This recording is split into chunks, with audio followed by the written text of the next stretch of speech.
Welcome back ناظرین. Break پہ جانے سے پہلے قمر صاحب جو ہیں اپنا تجزیہ جو ہے وہ انٹرسٹنگ قسم کا پیش کر رہے تھے کہ اب جو ہے منہ توڑ جواب بھی دیا جائے گا. پرانے مسائل اور نیا پاکستان, کیا ان سب مسائل کا حل کر پائیں گے نئے وزیر اعظم عمران خان؟ آپ کو کیا لگتا ہے کہ اب تک آپ جتنا آپ کا تجزیہ کہتا ہے کہ عمران خان نے جو اپنے خطاب کیے ہیں ان میں جو باتیں کی ہیں, کیا لگتا ہے کہ مطلب ان کو سپورٹ کیا جائے گا؟ ان کو جو چھوڑ کے گئے ہیں یا جن کی امیدوں پہ پانی پھر گیا ہے وہ تو 24 گھنٹے کوشش کریں گے کہ یہ کامیاب نہ جائے.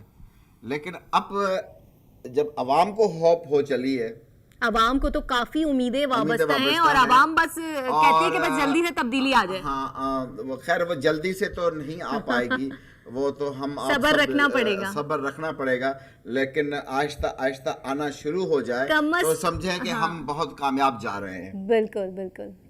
کم از کم بھی مطلب اب یہ اس سے بھی ہم اندازہ لگا سکتے ہیں نا کہ ہمیں دیگر ممالک سے جو ہے پازیٹیو رسپانس آ رہا ہے, ایک سافٹ کارنر, ایک سافٹ امیج بن چکا ہے پاکستان کا. وہ ہمارے لیے بہت اچھا ثابت ہوگا, ہمارے لیے بہت اچھا ثابت ہوگا. ہماری تعلیم, ہماری معیشت, ہمارے صحت کا نظام اور دیگر جو ایشوز ہیں وہ مطلب سارٹ آؤٹ ہونے میں جو آہستہ آہستہ ٹائم لگے گا. سب سے زیادہ زور عمران خان نے تعلیم پہ دیا. تعلیم پہ دیا کیونکہ وہ ایجوکیشن کو سمجھتے ہیں نا کہ تعلیم ہونا کتنا ضروری ہے. ہمارے یہاں تعلیم کا نظام جو ہے بہت زیادہ خراب ہے. ایک پڑھے لکھے وزیر اعظم اور ایک میٹرک پاس وزیر اعظم میں یہی تو فرق ہوتا ہے. ٹھیک ہے قمر صاحب, آپ تھوڑا سا نا زبردست قسم کا تجزیہ دینے لگ جاتے ہیں. اچھا یہ بھی بتائیے, ملک بچے گا یا کرپٹ افراد؟ کیا حکومتی صفوں کی بھی صفائی ہوتی دکھائی دے رہی ہے آپ کو؟ دیکھیں بات یہ ہے کہ اللہ تا قیامت اس ملک کو دائم اور قائم رکھے اور رکھے گا انشاءاللہ.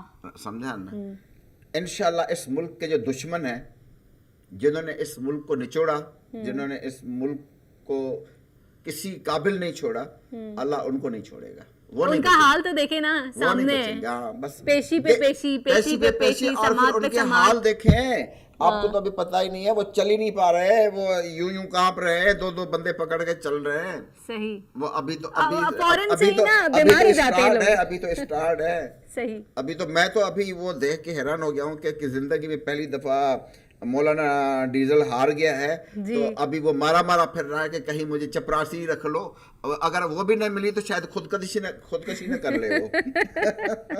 صحیح بات ہے, کیونکہ کتنا انہوں نے کھایا ہے, اب کھایا ہے تو اب ان کا اب جب پکڑ ہوئی ہے ان کی تو اب وہ اگلے بھی, جیسا کرو گے ویسا تو بھرو گے نا. وہ تو بھرنا, وہ تو ایک نظام ہے, قدرت کا نظام ہے, مکافات عمل ہے, یہ اللہ کا نظام ہے. یہ کوئی انسان کا بنایا ہوا نظام نہیں ہے, یہ اللہ کا نظام ہے. اگر آپ نے اللہ کی مخلوق کو لوٹا ہے, اگر آپ نے اللہ کے مخلوق کو رنج پہنچایا ہے, اس کو ایذایا ہے, تو وہ اللہ اس کا بدلہ ضرور لے گا, کیونکہ اللہ اپنی مخلوق کی زبان کو سنتا ہے, ظالم کی نہیں سنتا.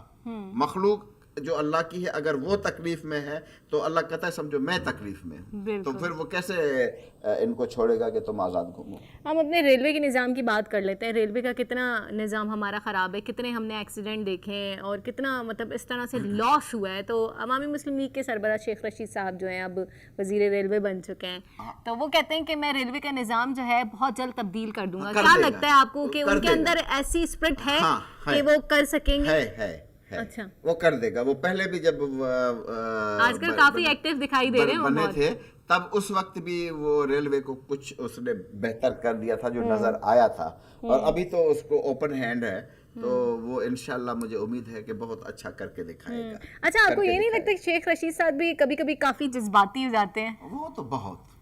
وہ تو جب الیکشن کے دنوں میں, اور تو کیا سیاست میں جذباتی ہونا نقصان دہ نہیں ہے؟ کبھی ہوتا ہے کبھی نہیں ہوتا, لیکن کبھی ہو بھی جاتا ہے. اتنا بہت جذباتی ہو جانا کہ کچھ ایسی باتیں کہہ جانا, کیونکہ سوچ بچار کرنے کے لیے, بڑے فیصلے لینے کے لیے صبر و تحمل بہت ضروری ہے. بہت ضروری ہے, اور اگر جب تک ہم میں صبر اور تحمل نہیں ہوگا تو ہم کسی اچھی جگہ پہنچ نہیں پائیں گے.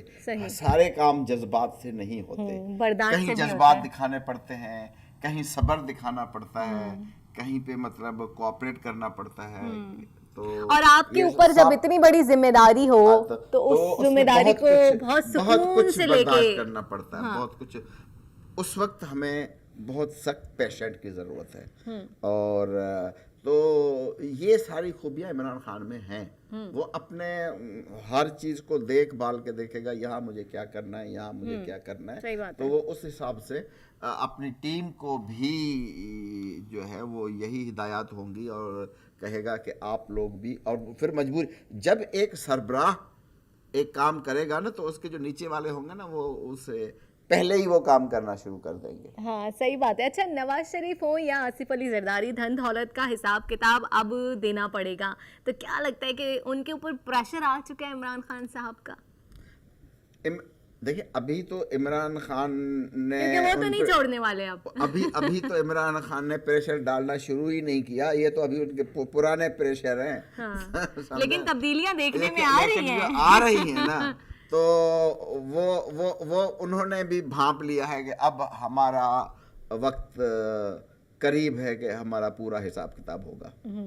صحیح. اور وزیر خارجہ کے بارے میں کیا کہیں گے, شاہ محمود قریشی صاحب, ان کی پرفارمنس آپ کو کیا لگتا ہے کہ؟ شاہ محمود قریشی پہلے بھی وزیر خارجہ رہ چکے ہیں, ابھی بھی وزیر خارجہ ہیں, لیکن جو پہلی بھی اس کی کارکردگی تھی وزیر خارجہ رہنے کی تو ایک مناسب ہی تھی. میں نہیں سمجھتا کہ اس وقت کو بہت زیادہ کامیاب ترین, لیکن ہو سکتا ہے اس وقت انہیں کام کرنے کا اسپیس اتنا نہ ملا ہو, وہ اسپرٹ نہ ہو. لیکن میں یہی عرض کر رہا تھا کہ لیکن اس وقت اور ابھی میں تھوڑا فرق آ گیا. ٹھیک ہے نا, اس وقت شاید اس کے ہاتھ اتنے کھلے ہوئے نہ ہوں, ابھی جو ہے وہ اس کو اوپن ہینڈ دے دیا جائے کہ جاؤ اور ملکوں کو اپنے قریب لاؤ. تو میرا خیال ہے کہ اس میں اتنا ٹیلنٹ تو ہے کہ وہ شاید کچھ ملکوں کو اپنے قریب لانے میں کامیاب ہو جائے, اور اللہ کرے کہ ایسا ہو تاکہ ہم اپنے دشمن کم اور دوست زیادہ بنانے میں کامیاب ہو جائیں. صحیح. اچھا پیپلز پارٹی کا کیا دیکھ رہے ہیں آپ, کیا پیپلز پارٹی جو ہے آپ کو کہاں دکھائی دے رہی ہے, کیا مطلب کچھ کرے گی پیپلز پارٹی؟ میں بات کرتا ہوں سچ, بولتا ہوں سچ, کسی کو اچھا لگے یا نہ لگے, ٹھیک ہے نا. پیپلز پارٹی کا نام تو لیتے ہیں, ہر بندہ لیتا ہے, لیکن میں کہتا ہوں پیپلز پارٹی ہے ہی نہیں. پیپلز پارٹی کا نام استعمال ہوتا ہے, لیکن یہ موقع بھی سامنے آ رہا تھا پیپلز پارٹی کی جانب سے کہ یہ کہ اگر عمران خان صاحب صحیح طریقے سے کام کریں گے تو ہم ان کا بھرپور ساتھ دیں گے. دیکھیں وہ اپنا بچاؤ ڈھونڈ رہے ہیں, وہ اپنا بچاؤ ڈھونڈ رہے ہیں کہ ہم ان کے پارٹنر بن جائیں یا کچھ بن جائیں تاکہ شاید ہمارے اوپر ہاتھ ہلکا ہو. کسی اپنے ملک کے کام کرنے کے لیے, ملک کو بہتر کرنے کے لیے عمران خان کا کوئی بھی ساتھ دے گا, عمران خان اس سے ہاتھ ضرور ملائے گا. لیکن بات تو یہی ہے نا کہ چور اور لٹیرے اگر پھر سے ساتھ دینے کے لیے آ جائیں تو کیا لگتا ہے عمران خان صاحب اتفاق کریں گے نہیں کریں گے؟ میں وہی بات کر رہا ہوں. لیکن دیکھیں جہاں تک پارٹی کا سوال ہے, آپ نے پیپلز پارٹی کا کہا, تو وہ پارٹی کے ساتھ ہاتھ ملانے کے لیے تیار ہے کہ بھائی آؤ مل کے ہم اس ملک کو بنائیں, لیکن اس بندے سے ہاتھ ملانے کے لیے وہ کبھی تیار نہیں ہوگا کہ جس نے اس ملک کو توڑا اور لوٹا.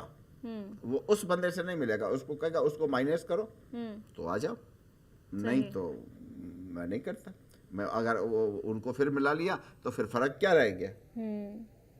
صحیح بات ہے, فرق کیا رہ گیا, ٹھیک کہہ رہے ہیں بالکل. اچھا اب یہ بتائیں کہ اب جو ہم دیکھ رہے ہیں عمران خان صاحب جو ہیں زبردست قسم کی باتیں کریں, جیسے کہ انہوں نے کہا خوراک کی کمی ہے سندھ میں بہت زیادہ, بچوں کی نشو و نما کے حوالے سے کہا انہوں نے, کافی وہ چیزیں ایسی ہیں جن کو انہوں نے, ایسے ایشوز ہیں کہ بندے کی سوچ وہاں جا کے ٹھہر جاتی ہے, لیکن دیگر حکمران جو انہوں نے کبھی اس بارے میں سوچا نہیں, تو انہوں نے ایسے ایشوز جو ہیں وہ ہائی لائٹ کیے ہیں اور ان کے اوپر کام کریں گے. تو آپ کو میں آپ کو بتاؤں, ابھی پچھلے دنوں میں ایک میڈیا پہ ایک رپورٹ چلی کہ خیرپور میں ہمارے جو آثار قدیمہ تھے سید قائم علی شاہ صاحب, سارے قدیمہ وہ سن رہے ہوں گے تو مائنڈ نہ کر جائیں. نہیں مائنڈ نہیں کرے, اس کو خود پتا ہے کہ وہ موہنجودڑو سے دریافت ہوئے تھے. اپنا ان کے علاقے خیرپور میں ایک تعلقہ ہاسپٹل, اس کا جو ہے وہ سالانہ بجٹ مینٹیننس کا پتہ نہیں 6-7 کروڑ روپے جاتا تھا. اچھا ابھی پتہ چلا ہے کہ رپورٹ آئی میڈیا پہ, کھلم کھلا رپورٹ آئی کہ اس ہاسپٹل کا ادھر نام و نشان ہی نہیں ہے. وہ ہاسپٹل ادھر ہے ہی نہیں. صحیح. اب وہ ہاسپٹل کا نام بھی آ رہا ہے اور اس کا مینٹیننس بھی جا رہا ہے. صحیح. اس طرح یہ ایک مطلب اتنے بڑے بڑے گھپلے. یہ تو کچھ نہیں ہے. یہاں پہ اتنے سینکڑوں چیزیں ہیں جو صرف کاغذوں پہ ہیں, ان کا مینٹیننس بھی چل رہا ہے. وہاں پہ روڈ بنے ہوئے ہیں, وہاں پہ روڈ بنے ہوئے ہیں, وہ روڈ اکھڑ گئے ہیں, ان روڈ کی ریپیئرنگ ہو رہی ہے وہ, اور وہاں پہ آپ جاؤ تو آپ کو کچا راستہ بھی نہیں ملے گا. اچھا, آپ نے ریسنٹلی وزٹ کیا ہے ابھی, آپ گئے تھے تو کیا صورتحال, کچھ چینج تھوڑا بہت دکھائی دیا آپ کو یا نہیں دیا؟ صرف لوگوں میں امید دکھائی دی, چینج کوئی نہیں دکھائی دی. اچھا, لوگ پر امید دکھائی پر امید دکھائی دی کہ اب شاید ہماری حالت بھی بدلے, اور انشاءاللہ وقت کے حساب سے جیسے جیسے وقت چلتا جائے گا اور ہم آگے بڑھتے جائیں گے, اور قوم نے بھی قدم سے قدم ملا کے چلنا شروع کر دیا حکومت کے ساتھ کہ جی اگر یہ پازیٹیولی ہمارے لیے ہو رہا ہے تو ہم بھی قدم سے قدم ملا کے چلیں اور ہم اپنی کنٹریبیوشن بھی کریں, کیونکہ پبلک کا بھی تو فرض بنتا ہے کہ وہ اپنے وطن کی خاطر کنٹریبیوٹ کریں, کچھ نہ کچھ کنٹریبیوٹ کریں. اور جب ہم سب مل کے کنٹریبیوٹ کریں گے تو انشاءاللہ ہم ہر کام میں کامیاب جائیں گے. اچھا, سندھ میں جو کہتے ہیں کہ سب سے زیادہ جو ہے پانی کا مسئلہ اور خوراک کا مسئلہ ہے, آپ نے خود بھی ابھی وزٹ کیا ہے, تو آپ کو کیا لگتا ہے کہ پانی کا مسئلہ اب بھی جوں کا توں ہی ہے؟ پانی کا مسئلہ بہت مطلب اب اس دفعہ کیا ہوا کہ یہ جو سائیڈ ہے ہماری, جو لاڑکانہ سائیڈ, اس میں فصل جو ہوتی ہے وہ ہوتی ہے, سب سے زیادہ جو فصل ہوتی ہے وہ ہوتی ہے چاول کی. چاول وہاں زیادہ چاول آتا ہے.